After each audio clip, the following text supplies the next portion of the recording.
You ready for NormMacdonald? Norm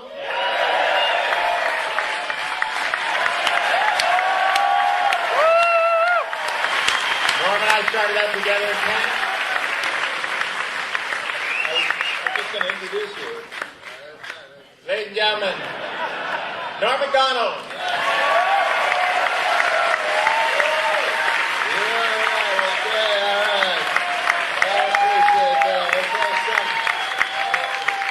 Dan, what's the point of that?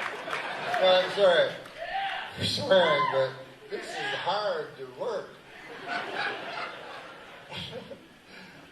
I have a job that you only have to know about 3 things, and I know about 1. Listen, guys. What the fuck is this shit? Old lady's gray hair.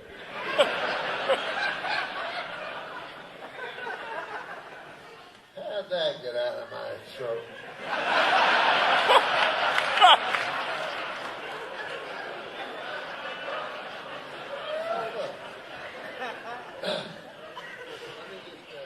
Quite right, yeah. It has to be perfect, you know. Anyway, you guys look good. You're looking down too low, though. I should be down there. I feel. You want to come down? I don't know if I can make the jump. When I was young, I could make that jump. Can you guys hear me? Okay. I was unsure because I don't know. But, yeah, I could make that jump, I tell you, when I was young.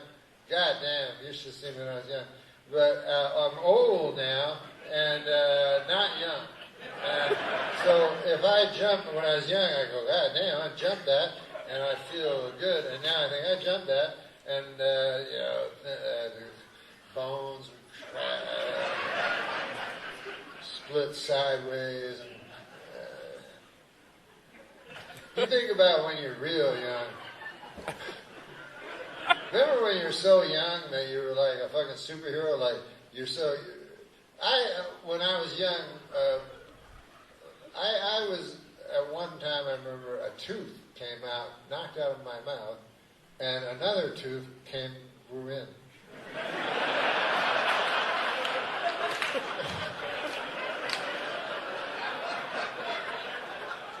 So, and now, a tooth knocked out, I'd just drink soup for a while until I get that goddamn guy to see me. Dentist is a dentist.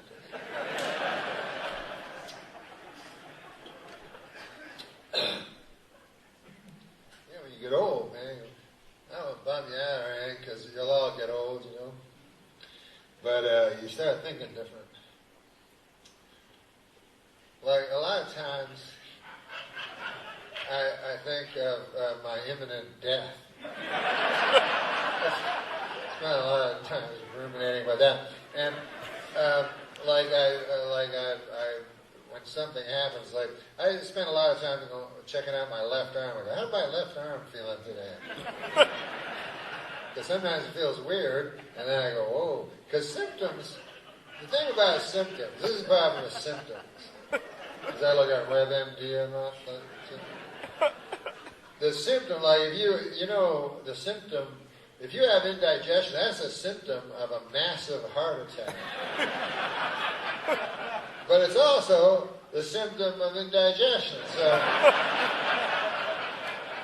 you don't know what the fuck to do. You don't want to go to 911 and then fart. And then the guy goes, what the fuck you come here for that? Yeah, sorry about that. Get the fuck out of here.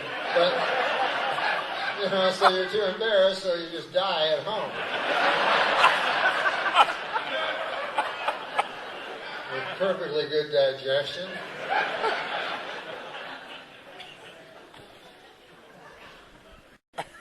I like casinos. I had a problem for a while gambling. I think I'm over it, but I don't know. I think it's because I'm feeling it. I'm feeling good. People think sometimes I'm a hypochondriac, but it's just being old. I swear to God. One time I had a pap smear. They might have got the idea. No, I didn't. That was a joke.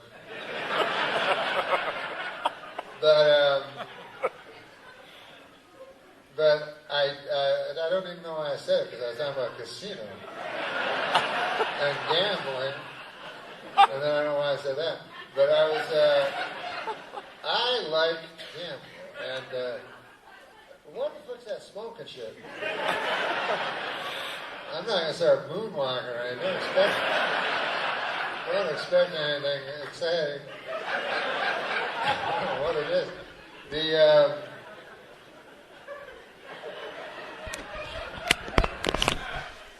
Steely Dan will be out there.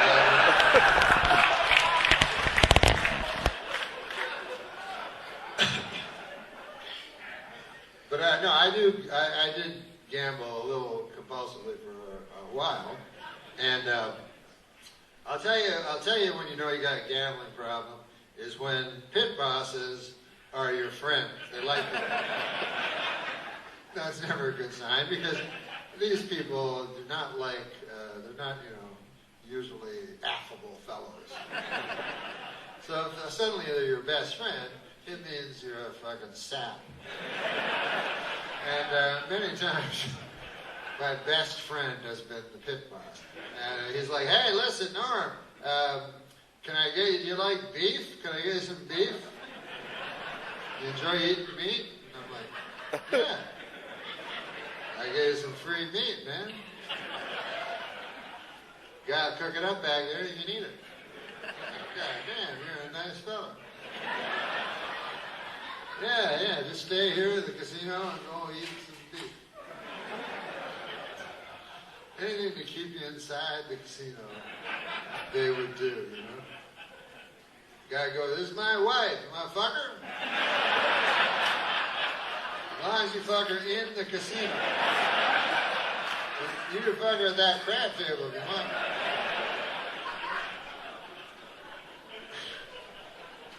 But finally, I started lighting up. I try to gamble a little. I still do sports and stuff. But it's funny, you see things in casino, because I can spot things, because I was a bad gambler.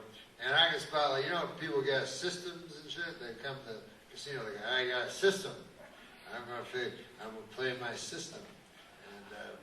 And then one time I saw, you could tell this guy tried his system and it hadn't worked, because he was going up on the elevator with his wife, and he said to his wife, he said, I don't give a fuck what I said, give me the money. It's my money, I earned it. Worked for Abernathy for 30 years, I think I'm entitled. You can tell in casinos the winners and the losers if you have a sharp eye, And because the winners, man, they're on top of the world, they're singing, Just you can tell by their body language if you're a student of body language, which I am. And they're just walking, looking up. Like, I wonder how much that chandelier costs. I think I'll try to buy that chandelier. That'd go good. On my ceiling.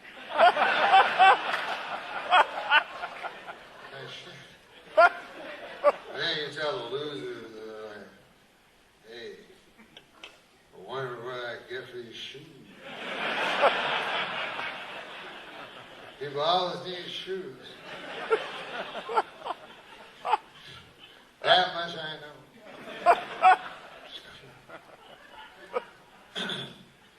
But listen, man, either the world is becoming very progressive and beautiful, or it's going to hell in a handbasket. I can't tell which. But there's this lady, Caitlyn, beautiful lady, Caitlyn Jenner. She's so beautiful. That's why I can't get over how beautiful she is.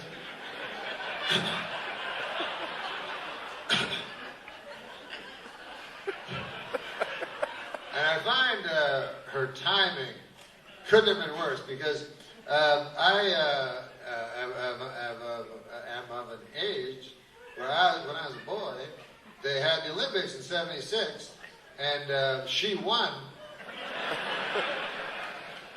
the decathlon. She was the greatest athlete in the world. The greatest athlete in the world in 1976 was a lady.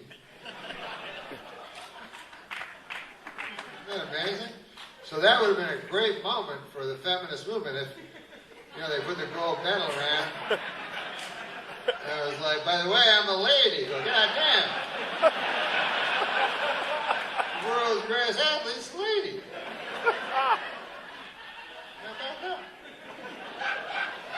But the motherfucker waits till he's 65 now. Like, if you're a 65-year-old man, is it that much different than a 65-year-old lady? What the fuck's the difference? Can you just wait an extra 15 years and die? Go through all that nonsense?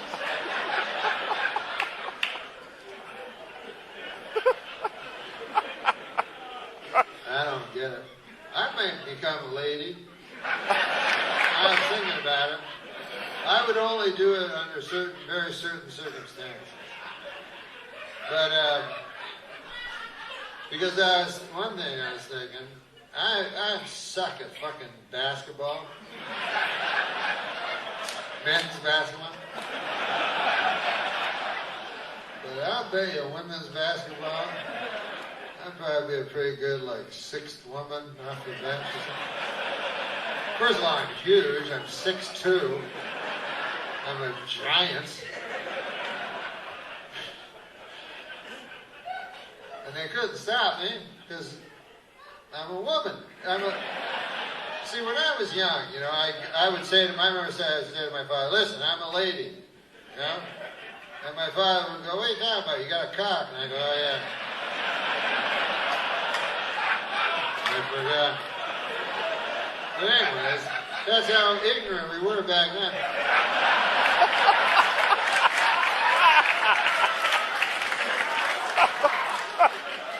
We thought back then that having a cock meant you were a fella. I don't know what the fuck we were thinking. Anyway, it's nice now to have a choice, and I thought of a time when I would have a choice. And here's the thing. Let's say something came from my past, because we all have secrets in our past. And I'm not,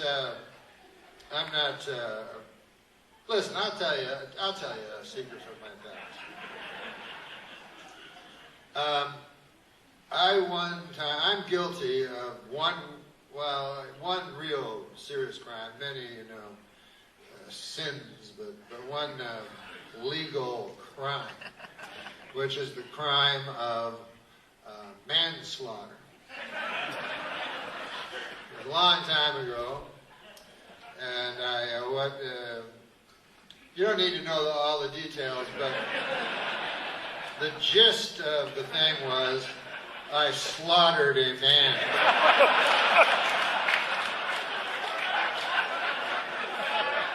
It started off, I think we were arm wrestling or something, and then he started about and then we were punching, and then I was like, God damn, I've slaughtered a man. He was lay slaughtered before me. Oh, slaughtered to hell. And I didn't know at that time that manslaughter is actually less of a crime than murder, because it's way worse in real life. But anyways, should that ever come up? Like, should, the way the comic got on stage and outed Cosby, maybe one time a comic will come out on stage and out me. Maybe it'll be me. Maybe I just did it. And they look and you guys go, that's a joke, but then somebody goes, maybe I should look into that. And they go to a certain place and find a slaughtered man, long since slaughtered man, with my DNA all over him on account of I did some stuff to him after. Which I'm not proud of at all. Well, we all made mistakes in our youth, but listen.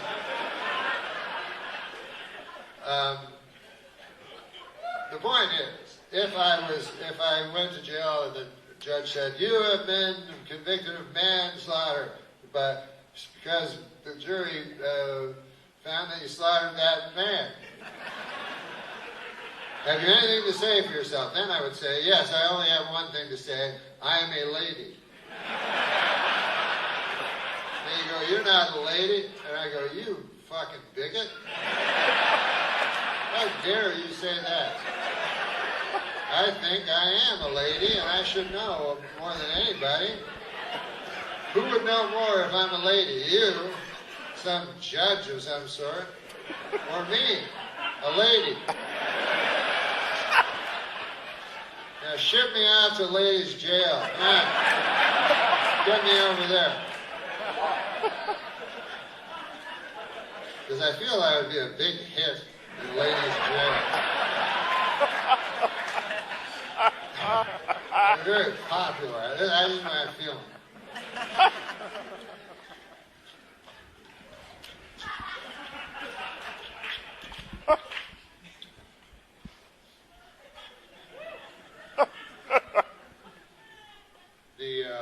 My buddy was there's a girl, she's gonna show me on YouTube. Apparently they have gender reclassification surgery you can watch. And I said, I'd rather watch fucking ISIS videos.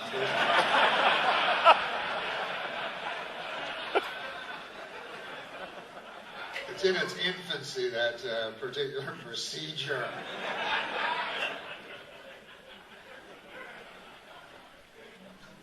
Even most of the people that turn into ladies go, I'm keeping my cock. That's the odd thing about the whole thing. Go, I'm a lady with a cock. What the fuck is that? And I'm a lesbian, huh? How the fuck does that work? I could definitely go for that.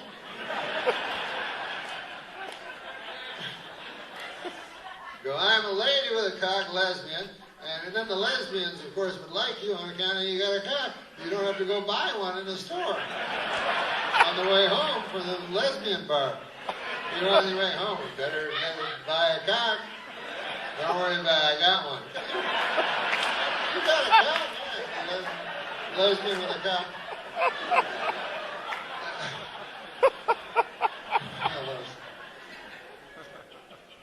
But listen, I don't pretend to understand. Not me, man. Just an old chunk of coal trying to figure out life.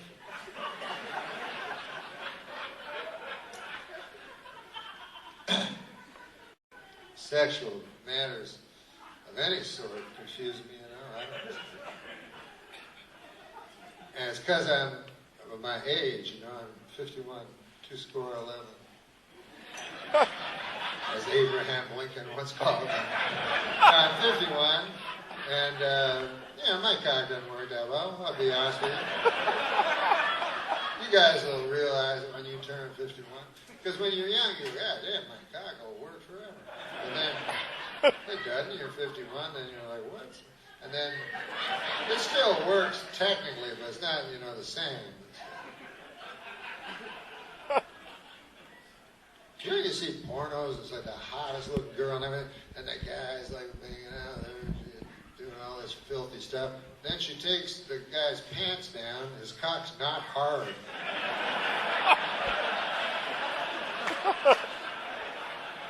Anyway, that's kind of like me.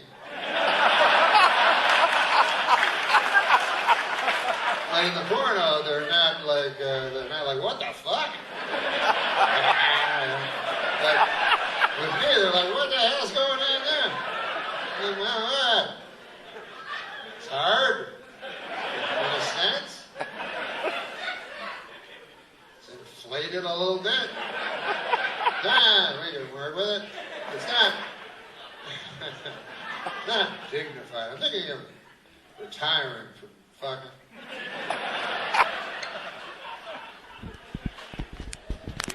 gets to the point where you're like, you know, it's all bendy and you're trying to cram it in. You know how to cram. You know, if you're cramming, you're tired. Most of the sex I have with ladies never worked out too good, you know. One thing is, you gotta both like the same things, you know what I mean? You ever be with a lady, she likes something completely different, but she's very pretty, so you go along with it? Like one time I was with a girl, so beautiful, and then she's like, I know what you like. I'm like, how could you? She's like, I can tell by looking at her. I go, what is it that I like? She goes, you like rough sex. I'm like, yeah. Yes, that's true. And then, I don't know if you ever tried that, but holy God. So then I'm wrestling with her and everything. You know, I find it hard enough to maintain an erection during tax time, you know, let alone I got some lady in a headlock or something. One woman's like, I want you to rape me. I'm like, well, you say you want that ain't rape if you want it. You know, I could come back in a few days with a rock when you're not expecting it. But I don't think either of us want that. But no, I'm just a simple fella, man. I've never been one of those guys who go, you know, we ever see those guys like this, I whip my balls and shove a giant thing up my ass. Do you have a vice that you can put my ball in? I don't know how that must happen in stages, you know. That's why I never, you know, like I just find a lady, I convince her to let me lie down on top of her. That's it. Nothing fancy, and you never want to go with one little step because there's a slippery slope before the giant thing, you know.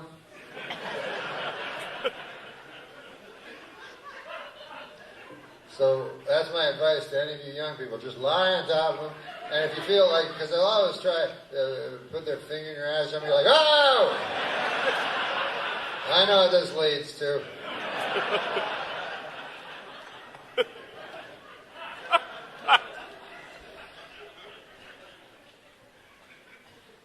But if you want to have really good sex, find a lady, convince her to lie down underneath of you. Get her to sign a form that says that. Put that in a safe. And then lie down on top of her. Then cover yourself with about 12 layers of quilts. Turn off all the lights so it's Stygian blackness. And then get off her later.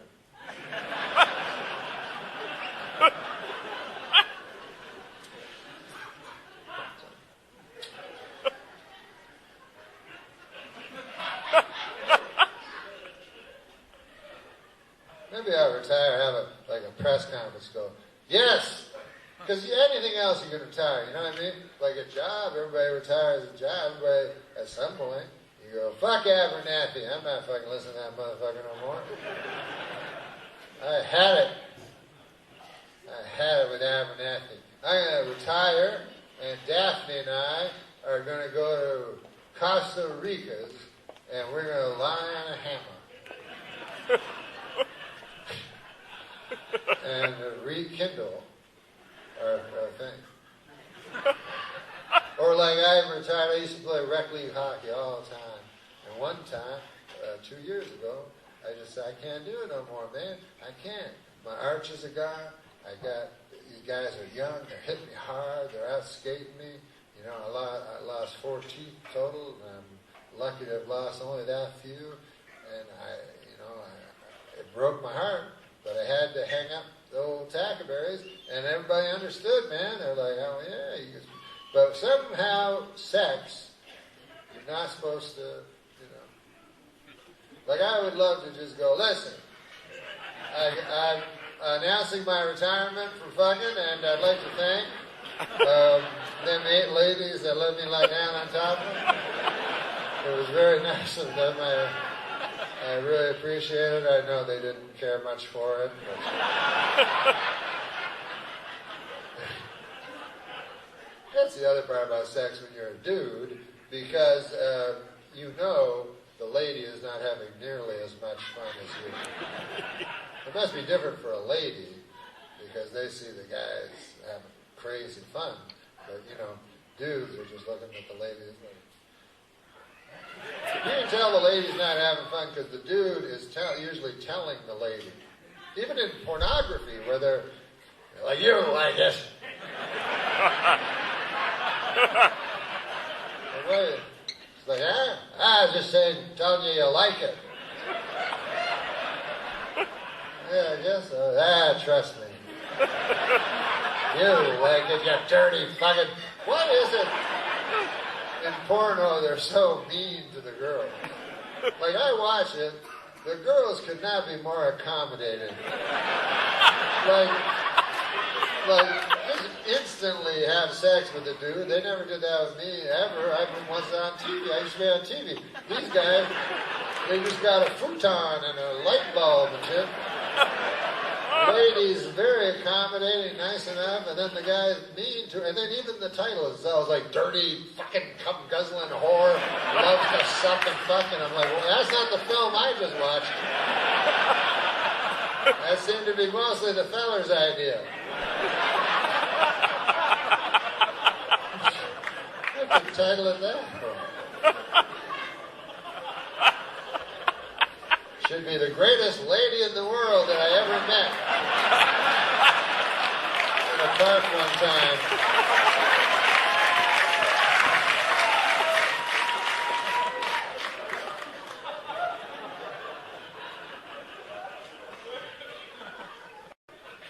I got desensitized to that porno shit because at first, man, you can't watch it enough. You're whacking out 6 times a day and shit. You can't believe people...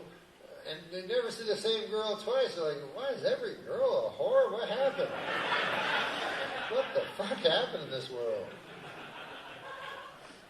And then you get desensitized. At first, it's great, but, a couple months in, you're desensitized. Nothing works for you anymore, You're just like, what's this? She can only take 8 cocks up her ass. What the fuck?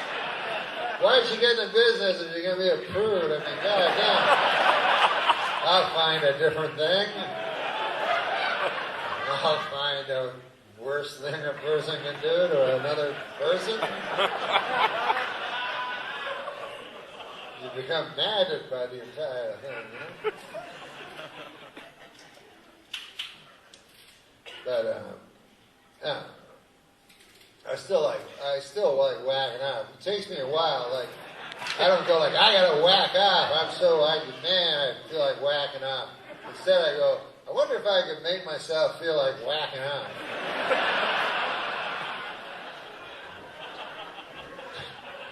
So it's a little bit... But if you think the imagination it takes to whack off, Like you have to imagine a scenario that is not real at all, and imagine it to such a point, that even like paranoid schizophrenics have a tough time going that far into believing that they're with a lady when they're not. You know what I mean? And but somehow you do it, and you create a scenario in your mind where you're with a lady. The lady, this is men. Ladies are different. I don't know. I can't speak for ladies, but sometimes I've asked ladies. I go, "What do you think about when you're masturbating?" And then they go, "The wind."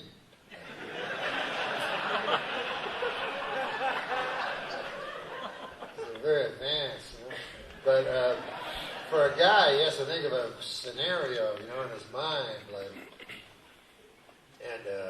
I don't have the imagination. Some guys will read Playboy and shit, or Victoria's Secret, something like that. I can't do that because I don't got the imagination for it. I've tried. I'm like, hey there, lady. I'm mean to them too. I'm like, listen, why don't you take your underwear off over there? Line over here. What's that? You don't want to? All right. Well, that makes sense, I guess. Sorry about asking you to take your underwear. Pleasure to meet you, buddy. Nice to meet you. I just don't have the imagination. It has to be a lady that I think that would actually have sex with me. Like, about 3 blocks from where I live, there's a 7-Eleven, right? The girl works there. You know, she's not the greatest looking lady in the world, you know. Plain kind of face, you know, and no personality to her at all. Like, just a blank, like, blankness. No breasts. She has no breasts. She's not a guy. But anyways, the point of it is she has long hair. That's one thing. Long brown hair go down there. So, anyways, I know that because one time I was buying some sour cream and onion chips, and she says to me, "Hey, I like sour cream and onion chips." I was like, "Yeah? That's interesting." And then she goes, "No, I really like sour cream and onion chips." And I was like... And then, you know, a moment comes where you're like, wait a second. You're talking about more than sour cream and onion chips. Sour cream and onion chips, just a shadow of what we're talking about here. So anyways, that happened about, I'd say, 3 months ago. Ever since then, I've been whacking off thinking about her. She has no idea. If she knew any of it, she would be appalled. Even when I go there now, I'm like, here's my sour cream. She's like, hi. I'm like, hi. Then I change. I gotta go. She's like, what's the matter? Nothing. Just like, you gotta go, is all. But yeah, so in my mind, I create, this is the weird thing, though. In my mind, somehow, I could create a thing that's not real, that's so powerful that it brings me to this place of filth, swinish expulsion. But it's incredible to me that it could be, that you could bring yourself to that, you know what I mean? But I'll be, because I'm just lying in bed in reality, but in my mind I'm like, there you are, they give you a little time out there, huh, from the 7-Eleven? Yeah, why don't you come in here? I'll give you some 7-Eleven right now. Well, being plus it doesn't even make sense, was it? But she doesn't care. I'm like, and then I do all this crazy stuff that I've never done in real life. I'm like, what about this? And then, all of a sudden, you know, there's the 4-second issue, and then all of a sudden, boom, you're back in reality, and that's the worst moment ever. You're like, Wait a minute, there's no lady. It's just me. It's just me all alone. I gotta get a hold of myself. I gotta get a hold of myself. It's me all alone lying in bed. That's right. I'll go downstairs. I'll make myself a cheese sandwich. Sure, that's what I'll do.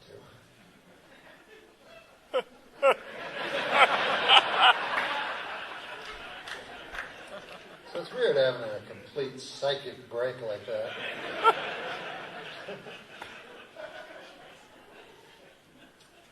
But it's fun. I never had a bad time. Like, you know, guys, there are some guys who whack off while hanging themselves from the neck. I don't know if you ever heard of this. It's called autoerotic asphyxiation. Very fancy name for a very filthy thing. And it should be called whacking off while you fucking try to hang yourself. But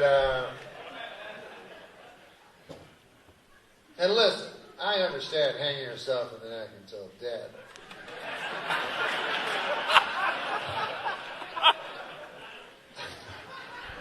No, I do, because I've had people. But you know, when someone kills themselves, people always go, I don't understand that. I don't understand how anybody can do that. And I go, you don't? Where you live, a fucking cotton candy house or something? Don't you live in a life where all these bad things all have happened? Don't understand it at all. So I understand that. But I don't understand just for whacking off. I mean, you know? And I understand the reason. Like they said, apparently if you, it cuts off your oxygen supply, so it makes your orgasm that you have something like, I think it's 1.5 times as powerful as the orgasm that you had last Thursday. So I can understand that, but in my mind, there's bigger problems in the fucking world. You know, I don't want to get all Bill Maher on you and shit, but what about the forest where, you know, it's raining and all that? Isn't that more important than how bad whacking off is? Personally, I don't think whacking off is that bad. I think it's good. It's one of the few things in all my life that hasn't, let me down. I've never whacked off and go, God damn, that was tedious. That was getting a little dull. I gotta get a rope or some shit. I go down to the rope store, get me a rope. Then I'll go down to the rickety stool store. I get a rickety stool. And I'll have one of them orgasms. That's 3/2 times more stronger than the one I had 4 days thence. Here's the thing.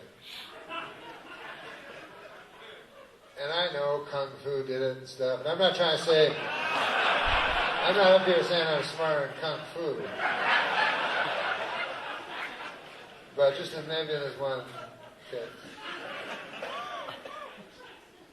But here's the problem. Because if you do that, you know, and then it accidentally kill you, then they think you kill, you know, and you're like, and then they find you. I don't know. Look, nobody knows what happens after you die, you know? No one. People claim they do, but no one really knows. It's a question that's plagued mankind since the dawn of time. But I do know what happens right after you die, and that is you are found.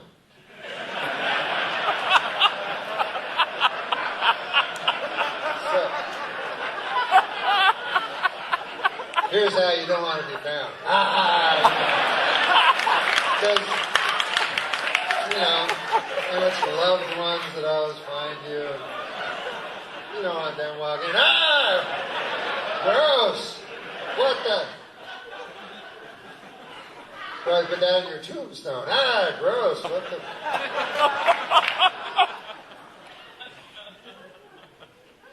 Is that, let's say it's your son, find you like that? God, is that worth the orgasm? I don't believe it is either. I agree with you.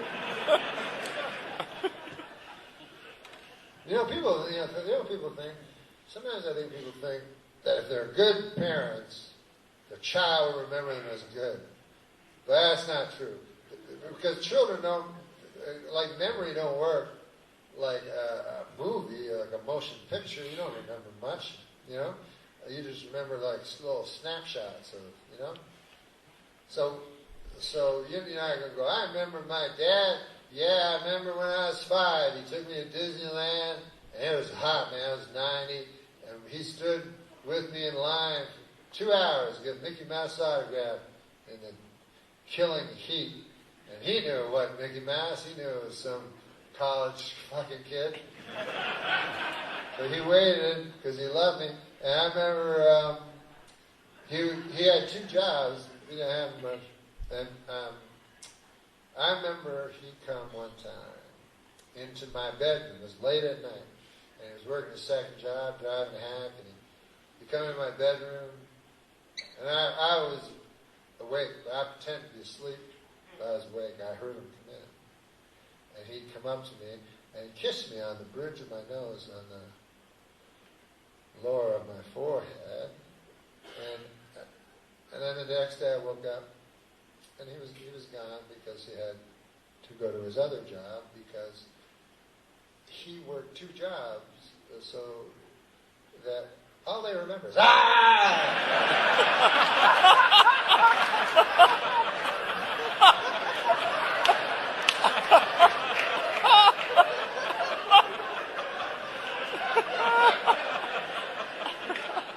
you gotta be careful. If I ever did it, I would pretend it was a real suicide. So if anything went wrong, you see, I'd write it down and everything like that. That way, if it's a real suicide, and then your loved one finds you, then they'll go, gross, you know, they'll go, whoa, mysterious. Mysterious fellow.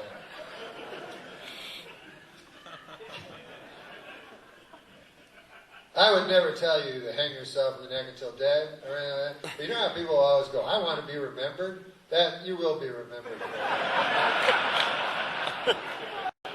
Because I have suicides in my family, and like the first one was my great-grandfather. Not maybe not my first one, but the first one I remember, my great-grandfather, he was in the Depression, the Great Depression, and so every time anybody talks about the Depression, how bad it was, I go, goddamn right it was bad. What about my great-grandfather? He went to the North 40, found the sturdiest of the poplar trees, and took some rope, and his spirit lifted up. And people go, God damn, he sounds mysterious.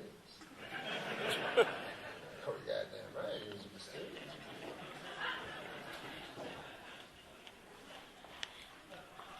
But like if you go, hey man, my Aunt Ruth, I got to tell you about her. She died of congestive heart failure. People go, don't tell that story no more. Not a good story. She sounds unmysterious, your Aunt Ruth. Was she an unmysterious lady? Yeah, pretty well. She was sort of markedly unmysterious. I never really put my finger on it until you said it in that way, but she was very unmysterious.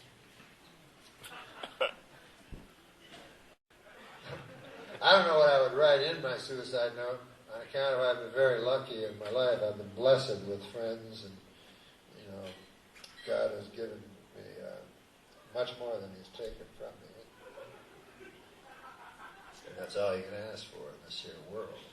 But so I know, you know, who I wouldn't have anybody claim, you know.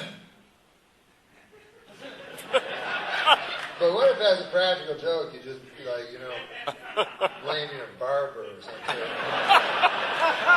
don't know if that's a good idea. But he goes, "Oh, Stan Crenshaw's fault." Because then you know the police would have to go. They'd be compelled to go to Crenshaw's barbershop. "Will you Stan Crenshaw?" "Yes, sir, I am." "Can I give you a haircut?" "No, that's not why we're here. We're on official business." "You ever hear of a fellow who went by the name of NormMacdonald?" "Yes, sir. I used to trim his hair every couple of weeks." "Well, he took his life because of you." It says it on this piece of paper. Crenshaw's. The rest of his lifespan, Crenshaw's retracing the life that he's had up to that moment of his life where he begins a reflection. No, that's not a good practical joke. I would say that ranks as one of the worst practical jokes. That's the kind of practical joke get raped by the devil for all time.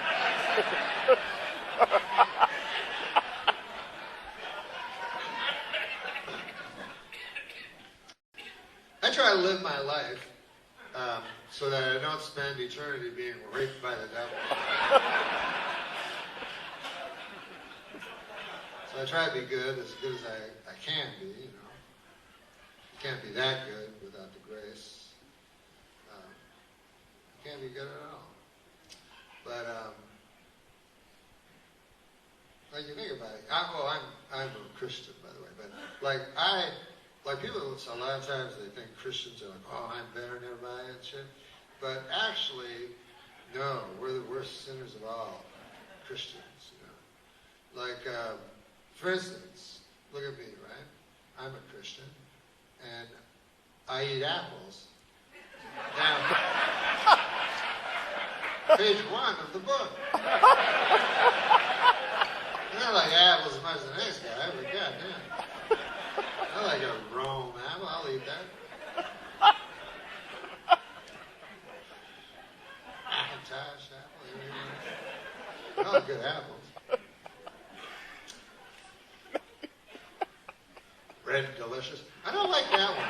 I mean, I don't like that they get to name it Red Delicious. I don't think it reflects well on the people that make Red Delicious apples, that they name their apple Red Delicious. I really don't like it. You know, like at the apple naming convention, whatever the fuck it is, like I go, Bill, what are you naming your apple? I'm calling it Rome. How come? I'd say, well, how come? On account of, I figured I'd stick a sticker on the side and say Rome. And then people buy the apple, and because this is what happened. Me and Daphne went to Rome about 3 years ago to rekindle, I think. And we thought, put Rome on there. People eat apples, see Rome, maybe in their head, subconsciously, and all that shit. And then one day maybe they go, God damn, that's nice of you to do. What about you, Bill Bob? What do you call your apple? Call it Macintosh. How come? Because when I was a boy, what did I call that goddamn apple?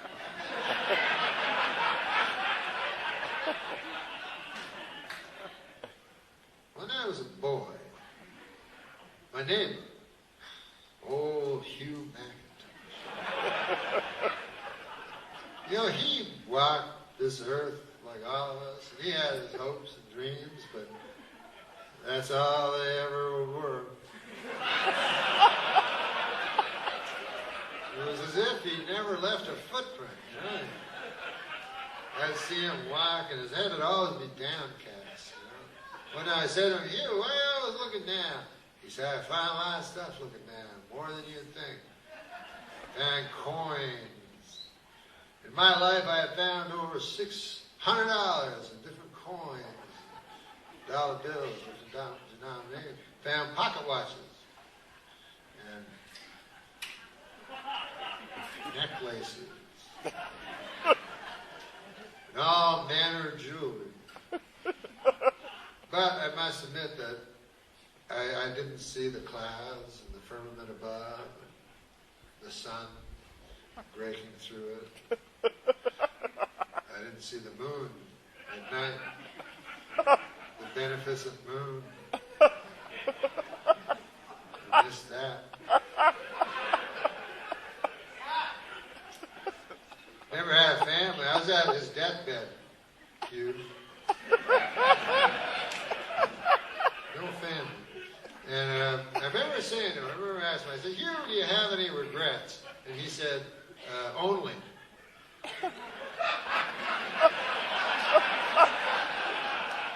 Then he expired. And then you know how they say you can feel something happen? Nothing happened. He was exactly the same, dead as he was alive.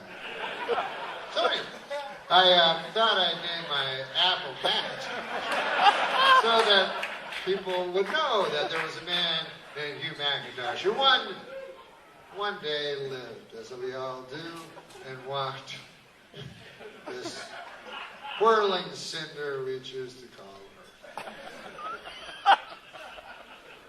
What about you, Sam? What are you calling yours? I think I'm Red Delicious. What the fuck? You don't get to call it Red Delicious. I already did. What do you mean? It's already in the store. I got to put Red Delicious. I put a sticker on it. You motherfucker. You can't do that. Why not? Your names are good too. What's wrong? I'll tell you what's wrong with it. You know what's wrong with it. Our apples are also red. Never occurred to you that maybe people would just infer that our apples were not delicious? Never occurred to you, huh? Fuck me? How about fuck you? I was the guy trying to get kicked off the apple board last year. I may as well tell him I am. Fucking guy.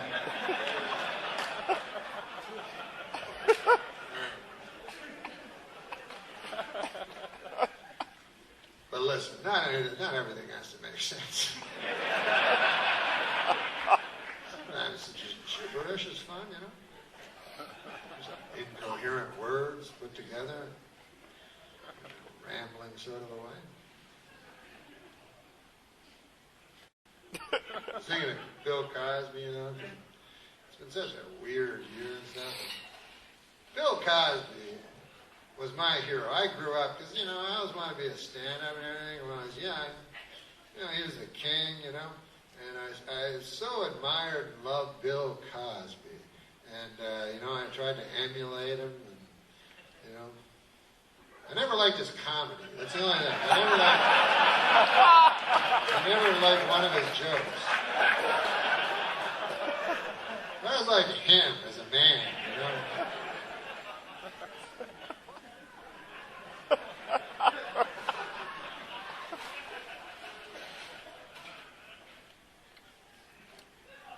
My buddy, he was saying, you know, the worst thing about Cosby was the hypocrisy. He was a hypocrite. I said, I don't think that was the worst.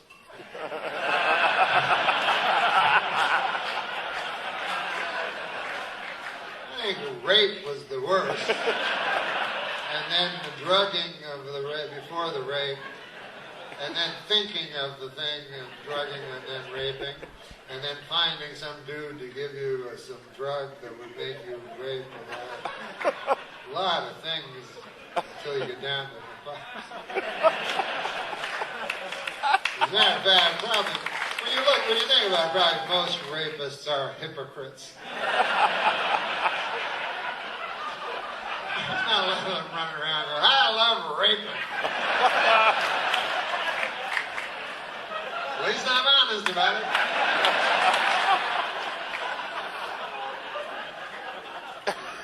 So yeah, he's a hypocrite, but it's such a little thing compared to the big. You know, it's like when they charge. You know when they charge criminals and they charge them with the major crimes, but then they charge them with some weird little crime. Like I remember that guy in Chicago. He killed all them nurses. He was insane. He like raped and murdered like 9 nurses. And Richard Speck. So they charged him with 9 counts of murder, 9 counts of rape, and 1 count of breaking and entering.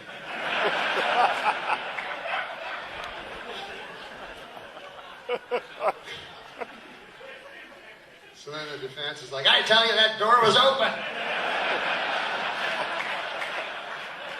And I'm like, all right. He's innocent on that one.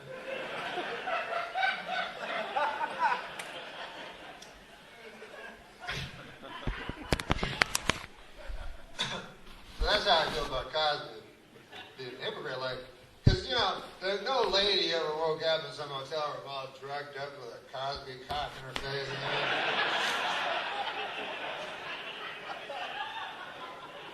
Girl, hypocrisy! Please help! Come to room 1308. Say, man, there's an act of hypocrisy being performed by a man in my room.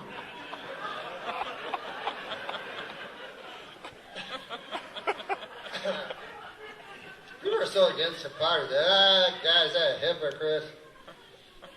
I don't know. I mean, who the fuck isn't a hypocrite? How can you have a kid and not be a hypocrite? Like, I have a kid, I don't want him to know who I am. Christ. Thank God my father never told me who he really was. I get to still love him, right?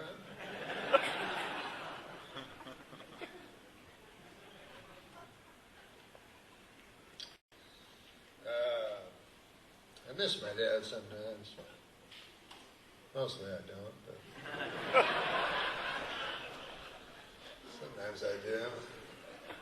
Fades away, you know, after a while. That's what's great about time.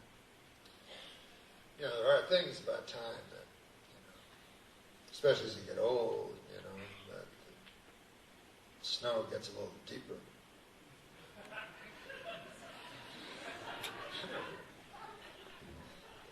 Steps get a mite steeper.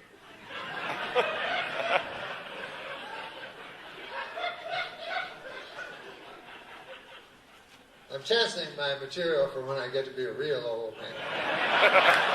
Like 20 years from now, old crotchety man. I don't like anything. When I was a kid, everything was different. When I was a kid, pot was something you made your beans in.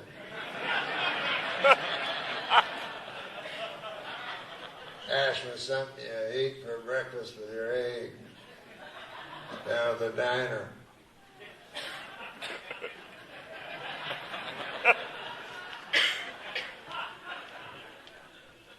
Acid, something you threw in a fellow's face when he danced with your wife.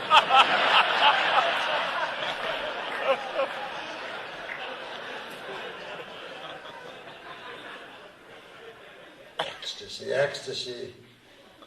It's just a feeling you had. It suffused your viscera with excitement when you threw that acid in that fellow's face.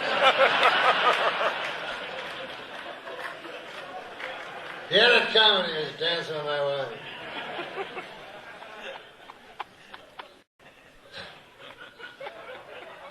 I wrote some shit down, and then I can't read my own goddamn writing. Oh, no. Famous. Oh, yes, famous. People are famous nowadays for odd things, as we all know. That, like, if you're a lady with a huge, giant ass, somehow you can become enormously famous. Whereas when I was a young kid, you know, and a woman came by with a big giant ass, people go, "Get the fuck out of here, you big ass." Good God, did that woman have a big ass or what? The biggest ass they ever saw. Anyway, she's gone now. Good luck with her ever finding a job. Anyways. And then I was thinking, like, because when I was a kid, I wanted to be like a cowboy. It's that stuff that, you know, kids want to be. Fireman, cowboy. I found out cowboys, it made me sad, because that's what I wanted to be the most. But there's not really cowboys. There's cowboys like there's ranch hands. That's what as close as you can get. But there's not cowboys who, you know, get to shoot bad other people. You know, they don't allow that anymore, even if you have the costume. Not allowed to shoot people, kill them. That was one of my dreams, gone, burned asunder. Another was to be an astronaut. You know, these are all just things children dream of, you know. But anyways, I was looking I'm very, you know, into astronauts. So I was looking at Wikipedia. I love Wikipedia. Ever read that? Oh my God, it's a great thing, because it makes everybody as smart as everybody else. That's what I like. Because I don't know shit. I didn't go to school, you know? I didn't go to school. But still, you know, if a guy comes to me and goes, "Hey, Norm, you know anything about astrophysics?" I go, give me 10 minutes. I'll just go in the other room. And then I come back, I know more than that fucker. Because he learned it 20 years ago.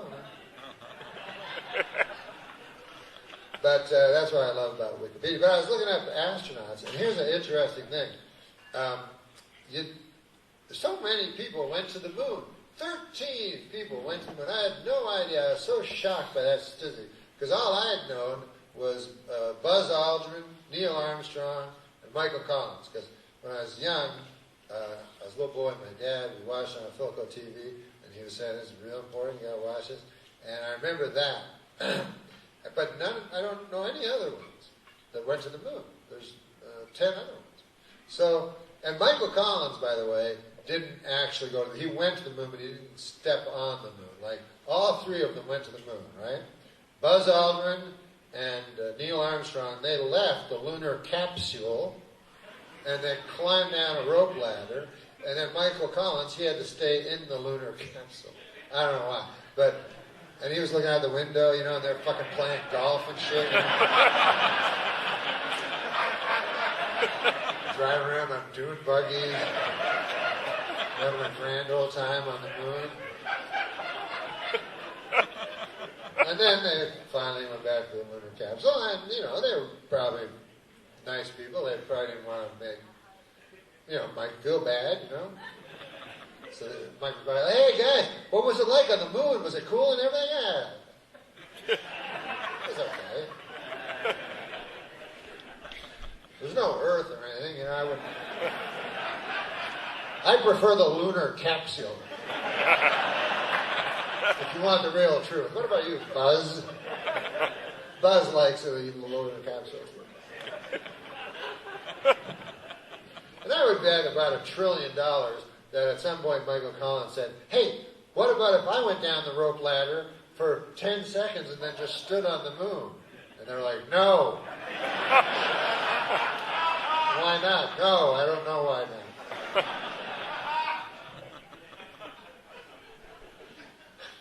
A lot of things people just don't know why not, but that's the way it goes. But anyway, the last astronaut was this guy, Harrison Schmitt. And so he has a special place because he was the last man to walk on the moon. Now, I'm sure that he thought he was going to be famous. But, you know, none of us know the name Harrison Schmitt. We know now because, you know, I'm telling you, I'm spreading the word, you know, as much as I can. Old Harrison Schmitt. But I'm sure when he was on his way to the moon, he was like, God damn, it's going to be different for old Harrison Schmitt. People ain't going to be making fun of me no more. I won't be able to buy a fucking drink in this town. Hot and cold running pussy for old Harrison Schmitt. Can't wait till I get back. Didn't work out that way at all. Maybe he gets free drinks, but in a different context, you know. It's just him in a bar like, hey, Bill. Hey, Harrison. Maybe you give me a drink?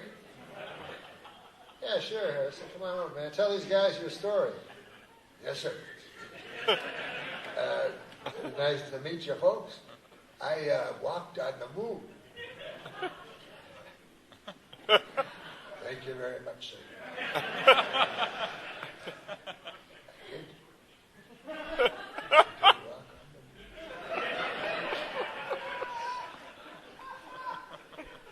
It's a true fact. Poor old Harrison Schmitt. He looks up at the mirror, girl with a big fat ass.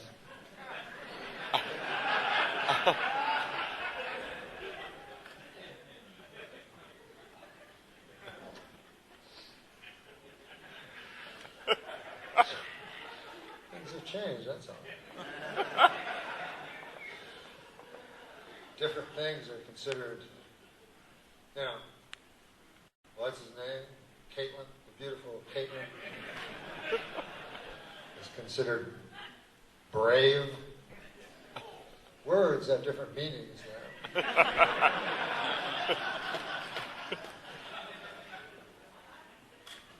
Heroic has a different meaning. You know, people always go, man, you know what? You know what the real heroes are? Whenever they ask you that question, the answer is never the real hero. It's all some fucking other thing. They never go, you know what the real heroes are? The soldiers. It's never that. So I was like, you know what the real heroes are? The teachers. You go, what the fuck are you talking about? Not the firemen or nothing? No. They're the heroes that everybody thinks are heroes. The firemen, the policemen, yeah. But no, it's teachers.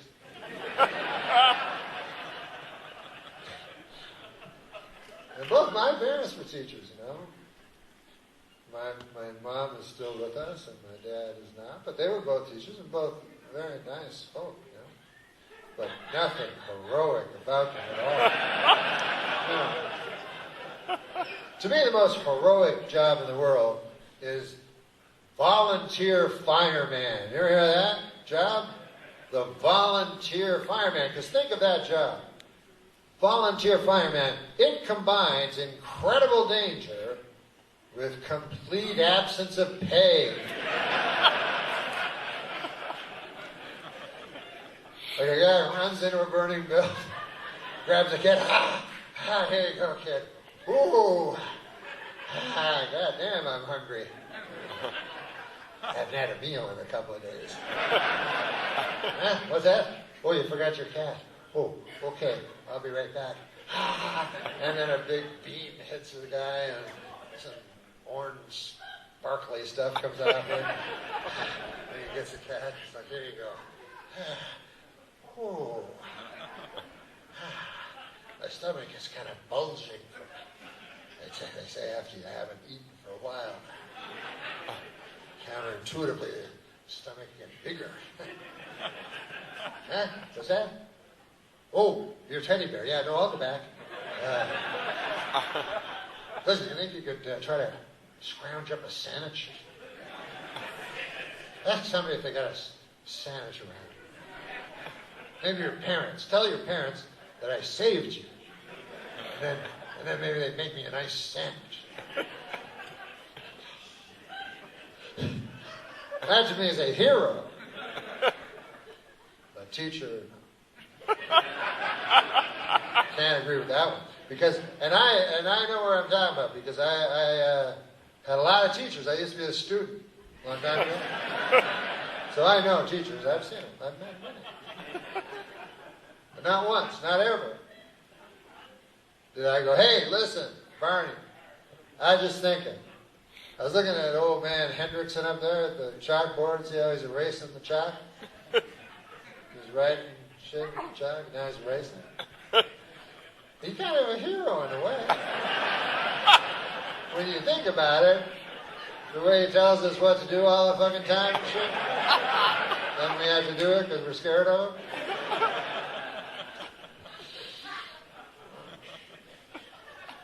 Seems like kind of an easy job to me, personally.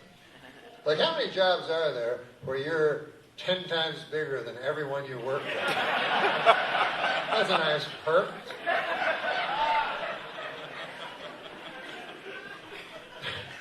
If there's any hero at all in the deal, I would say it would be the children that seem to do the bulk of the work. You know? She was like, here, 500 words and some shit you don't care about. You're like, here you go. Okay, all right, C. That's your contribution? What? Yeah, they're nice people. And I don't know what qualifications you need. Like other jobs, you have to have, you have to know what the fuck you're doing. But let's say you teach grade 5, the 5th grade. You know, what qualifications do you need? 6th grade education.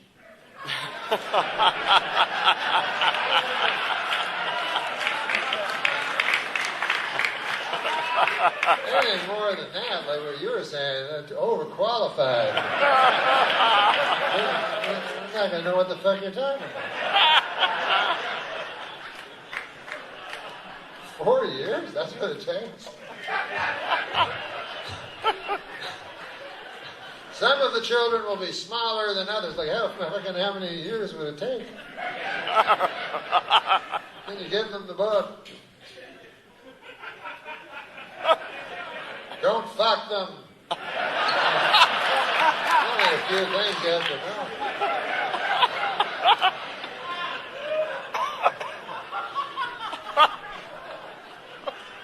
I remember before school, man. I don't like school. I don't like school one single bit. But before school, I remember that. God, that was fun. I remember, man, everybody was different. That's what I remember. All of my friends were different from each other. And then I went to school, and then pretty well, everybody was the same. I said, what the fuck happened? And then I got to be an adult. I was like, God damn, now everybody's exactly alike. But when I was little, everybody was different. And we were all running around with our bikes and banana seats and shit. And then I remember, like, I'd go over to Sean Kay's house, right? And I'd knock on his door. I'd go, hey, Sean, I got a stick. And he'd go, you got a stick? Yeah. And then we'd go out, and that'd be the day, you know? The most fun ever. And then I remember my mom dragging me to school one day. I was crying and everything, and then they threw me in a class. And they're like, this is your desk. I'm like, books. And I'm like, didn't understand it at all. I remember my first week, I'm like, finally, yeah, I can get out of this motherfucker. And then the teacher's like, here's some homework, problems that you have to solve, problems.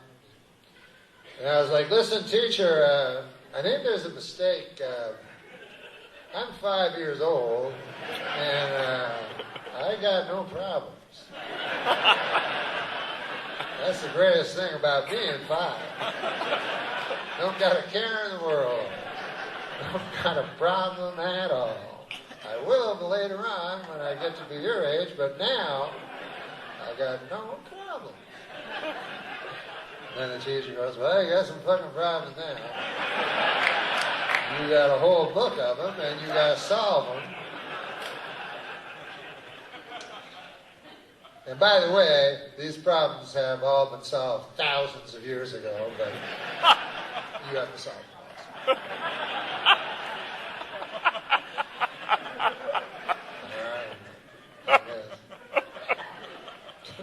But then my big brother, who loved me, he taught me a cool, very cool trick in like math homework or anything like that.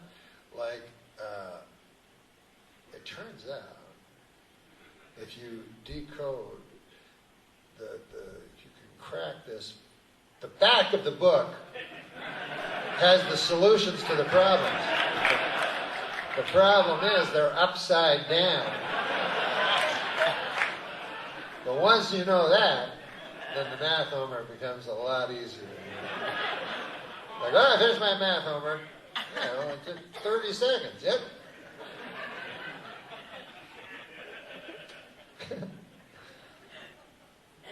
Do they teach you to lie in that 4-year fucking class? That's what I didn't like about teachers. Fucking lie. You know what I mean? Because the students would always say the truth. Go, hey, I'm never going to use any of this shit. And then the teacher would go, yes, you will. Then you go, oh, yeah, man, I guess I will. Then you grow up, you go, they fucking lied, motherfucker. I thought I wasn't going to use it. I was fucking 7 years old. And I knew I wasn't going to use this fucking shit. I knew I wouldn't have a protractor in my fucking house. I knew it.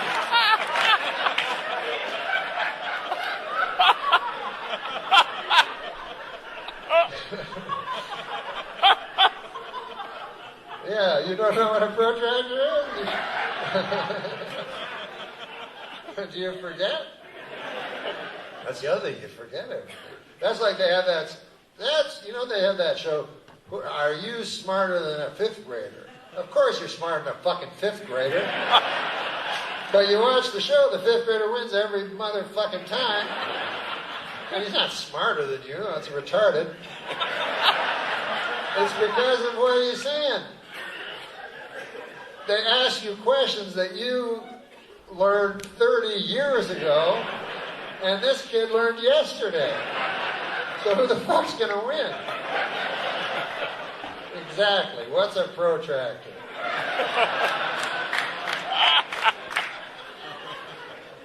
If I'd known at the time, it would have been a fucking weapon.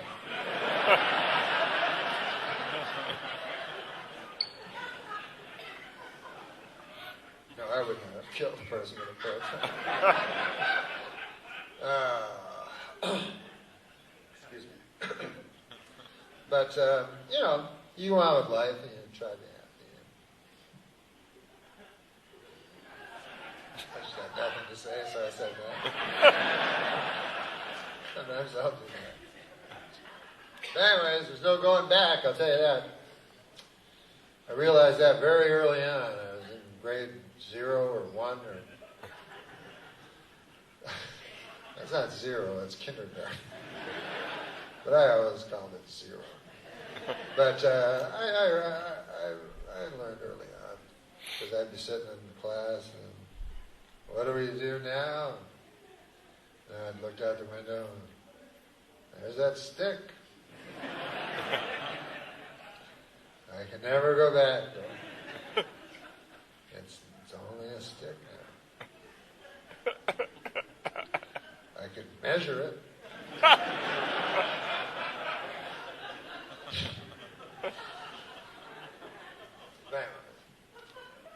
Enough sadness. It's not sad, it's just life.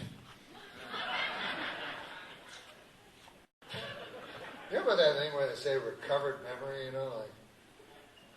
like they go, you could have been raped when you were 5 or something, and then you repress that memory, and then you recover it years later, like when you're an adult. And it's a memory that it happened. And it's always like a violent, sexual memory, It's never a nice memory, It's never like, hey, goddamn, I forgot I ate a lot of pumpkin pie, It's always a horrific fucking thing where your uncle fucked you in the ass. So, what I don't like about it, I don't like that repressed memory shit. And then this is why, because I can tell you, and I believe it, that I've never been fucked in the ass for years at a time. However, I can't tell you with any assurance at all, because maybe I just forgot.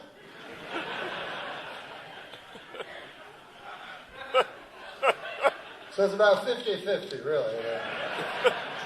If you have any understanding of the rudiments of mathematics, you'll know it's about 50. But if I did have that memory, I would like to keep it repressed for the rest, till I die. I don't want to ever recover that.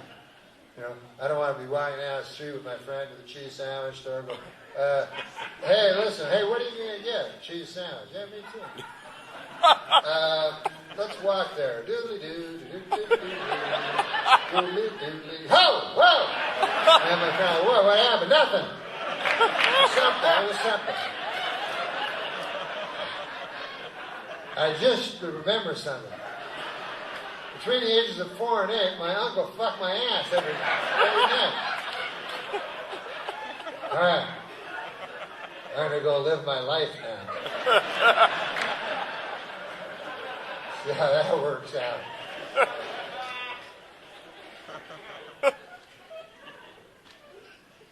I don't think I even really believe in recovered memory personally. Could be true. But I feel that if I got raped by my uncle for 4 or 5 years, that it wouldn't slip my mind. I would remember it. I think it's all I would remember. I think I would repress every memory but that one. You know what I mean? Like people go, remember when we watched Old Yeller? I never seen that movie. Yeah, when we were kids, remember? We watched like 5 times. I never seen the movie, never heard of it. I don't know what you're talking about. It was your favorite movie. You know what I was talking about. I'm telling you, I had never heard of the movie. What about Protractor? I don't know if they tie it. I remember my uncle's giant cock.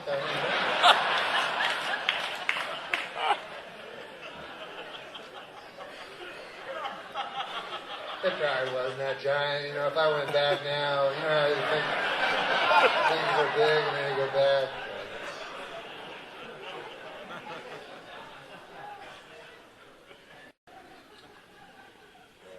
Nah, man, you can't do stuff like that to people.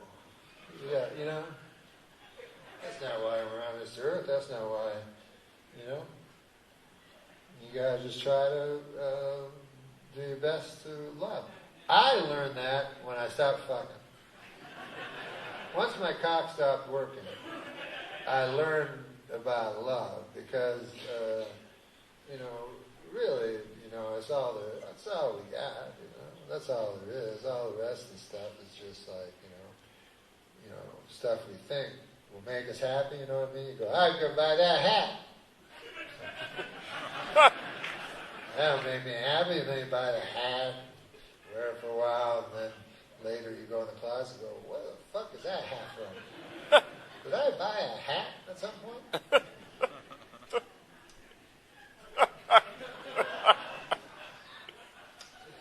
So we all know, you know, we're not stupid. We know that there's only love, and that's all there is, and that's all there ever will be, and that's all we're capable of, and we're not even capable of that usually, you know.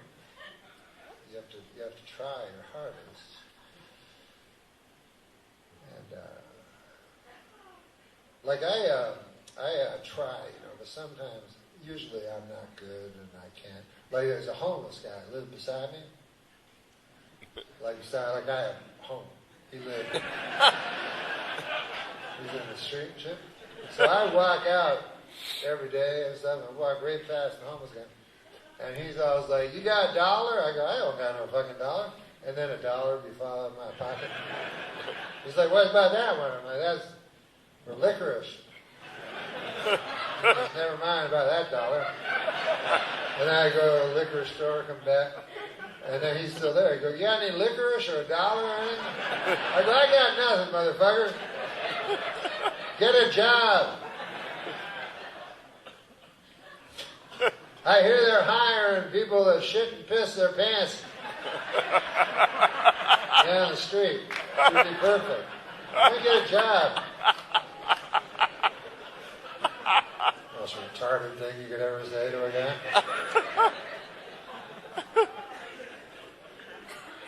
I'm not going to give you any money, just buy a crack with it. Like, since when do you get to choose what a motherfucker does with his money?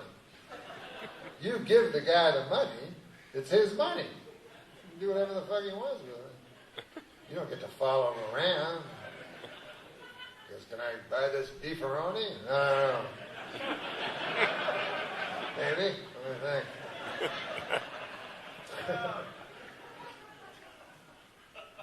That's why some people, I just give a homeless guy food. I don't want to buy a crack and shit. But I tried that before. You ever try to give a homeless guy food? You don't want your fucking food. You go, here, homeless guy, sandwich. I don't want a sandwich. You eat the fucking sandwich. I live on the cement, pavement, my pillow. Sandwich ain't gonna help. You know what would help? Would be some crack. Because then I could forget that I'm in the fucked up my whole life. Be happy. I could be happy. You see what I'm saying? Sandwich ain't gonna make me happy. Thanks. I don't know where you buy crack, but I'd like to get some and just give it to homeless people. Go, here's some crack. Do you like crack? I go, God damn. Are you God?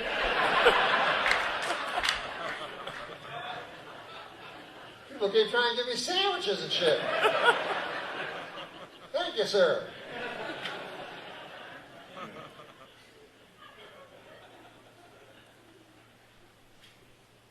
So, try.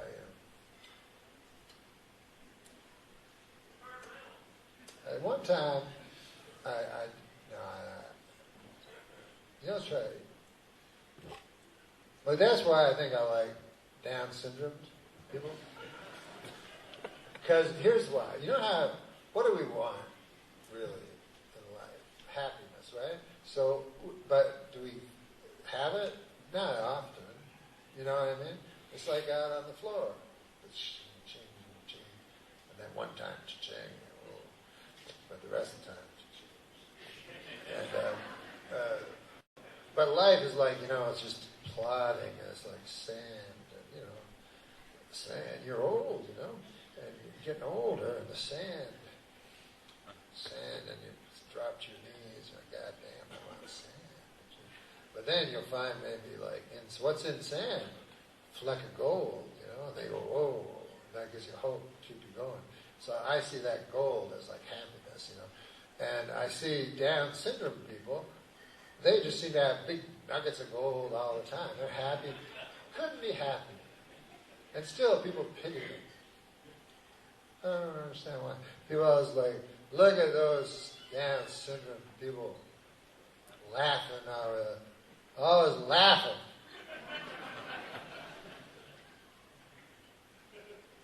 There's no cure for it. They'll probably die happy.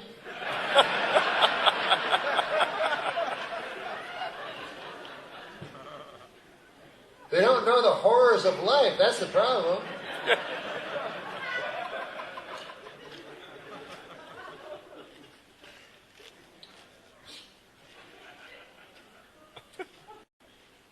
So just try to love, When you think about it, sometimes you think love is real hard. I'm not talking about scripture where they go, love your enemy, because, that takes, kind of, I don't know how you do that. A guy be chopped, he's got to say, so you can hold your head up, chip, and then you're like, you seem like a nice fellow. Nobody's like that, I don't think. But then when you think about it, I can't love everybody. How could I love everybody? But then you look at a dog. A dog loves everyone. A dog, all it is love. It's just like fur and then love. And that's all it is. So, if a dog could be like that, for goodness sakes, That's why I never understand people who say, I don't like dogs. You go, what? Yeah, they're always loving me and everything. I don't care much for that. Because my dog, Tater, God damn, he loves me. You don't know anything about what I've done. He doesn't care. I wake up, he's right there kissing me. Hey, man, I was waiting for you to wake up. I love you. I'm like, hey, Tater. He's like, I love you so much. I'm like, I love you too, Tater. You're the greatest, man. That's wrestling shit. You got your bone? God damn, you love bones, don't you? Don't you love more than a bone? I'll throw the bone, you bring it back. Ah, you're kissing me again. I'll kiss you too. Ah, you're the greatest. Get the fuck away. God damn, man, I got shit to do. Stand over there.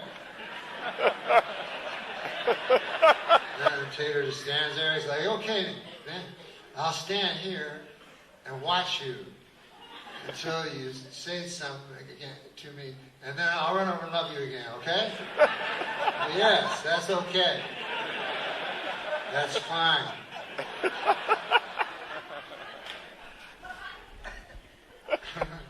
So if the dog can do it, we can do it. Hitler had a dog. Think about that. Talk about people say unconditional love, but really. Like if you walked home, this is unconditional love. If you walk home, your wife's blowing 8 guys. You walk home early, you get a cheese sandwich. Like, hey, honey, I love you. This condition that's happening, it doesn't have anything to do with it. People are not capable of that. Dogs, however. So there was this dog, went by the name of Blondie, loved Hitler more than any person in the world. He would wake up, go, where's it, Hitler? I go, he's gone, he's gone, huh? Well, I love you too, Goebbels, but goddamn, where's Hitler? Is he coming back soon? He's at the wolf slayer raid. Wolf? No, not a wolf. Goddamn, dog. He's coming back soon. Oh, here he is. Hey, Hitler! Hi, Hitler! You're the greatest guy in the world. Hitler is the greatest man ever.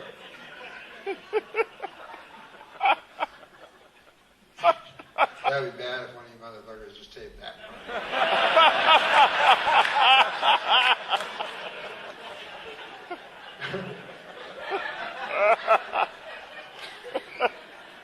That's the context. I love you guys. It sounds like a weird thing to say, just like modeling shit, but it's true on account of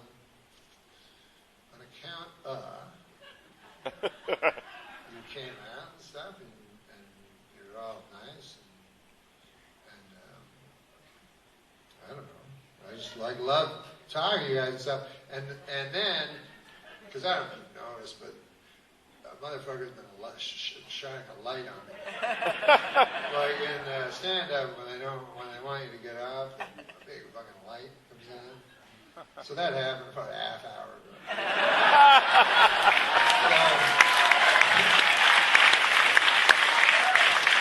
So when I go back there, it's all different. Here is all love, but it's just that far. And then I'll be like, what the fuck are you doing? You gotta get it back on the floor. You gotta get the dukes back on the floor. That's what they tell you guys back there. You gotta get the sacks back on the floor. What the fuck are you doing? Didn't you see that flashing thing? I didn't see no goddamn flashing thing. You didn't? I swear on my son's life, I didn't see it.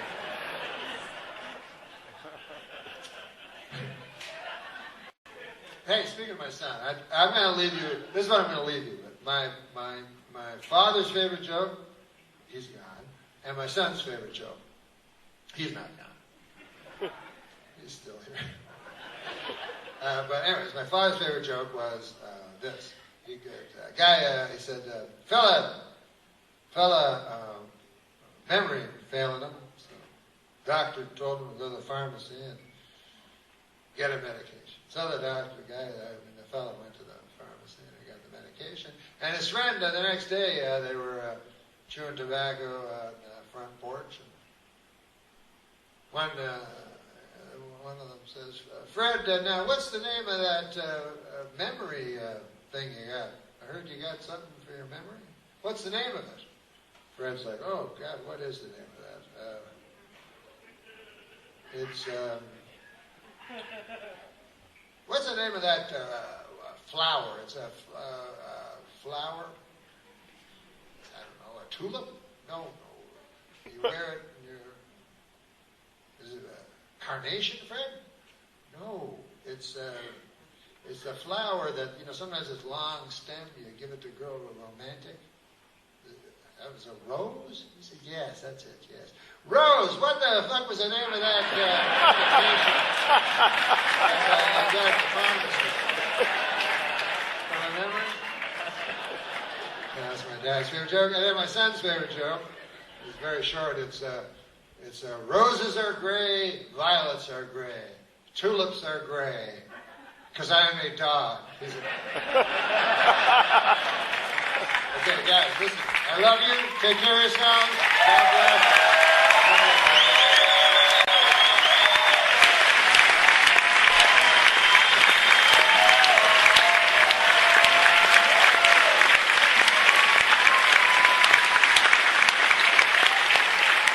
Moving on to NormMacdonald.